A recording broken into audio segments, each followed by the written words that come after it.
tangkilikin po ninyo ang ating bagong labbas para makabawas pasahe at makapag-savings ng konti, mabawasan ang traffic, mabawasan ang pollution dahil nga electric. At malaking tulong po ito para sa ating sitwasyon dito sa Metro Manila na kung minsan napakatagal mag-antay bago dumating ang bus,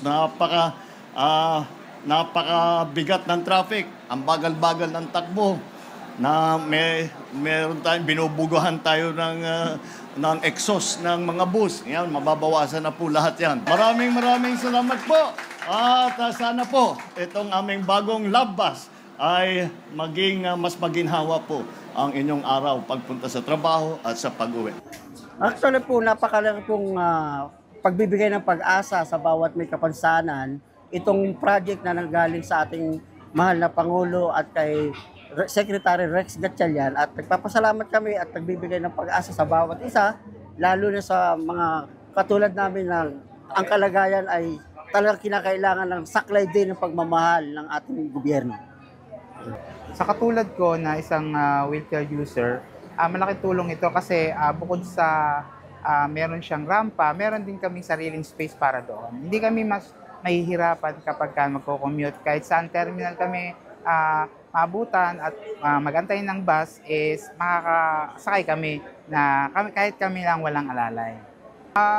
Malaking tulong ito sa kagaya namin na may kapansanan kasi bukod sa habang kami may kaparehas na kapartner dito, as bukod sa kikita kami na habang wala pang masyadong ginagawa, at least matututunan namin kung paano mag-manage nito. Siguro may time na matututunan namin to pag habang lumalakad yung proyekto, at the same time kumikita kami. Kay Pangulong President Marcos, nagpapasalamat po kami sa kanya dahil binigyan kami ng proyektong ganito at malaking tulong ito sa mga may kapansanan na katulad namin. Kaya nagpapasalamat kami sa ating Pangulo, kay Ferdinand Marcos Jr. na sa ginawa niyang ito ay malaking tulong ito hindi lamang sa katulad ko kundi sa kalikasan kasi friendly siya, electric siya. So maraming salamat po mula sa aming grupong may kapansanan. Maraming salamat po. Malaking bagay po ito, lalo po sa amin na walang trabaho, nasa bahay lang.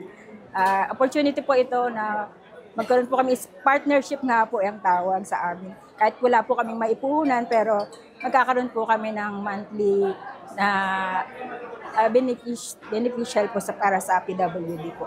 Meron pong operator is Global Electric Transport. Sila po yung magmamanage, pero magbibigay din po ang DSWD.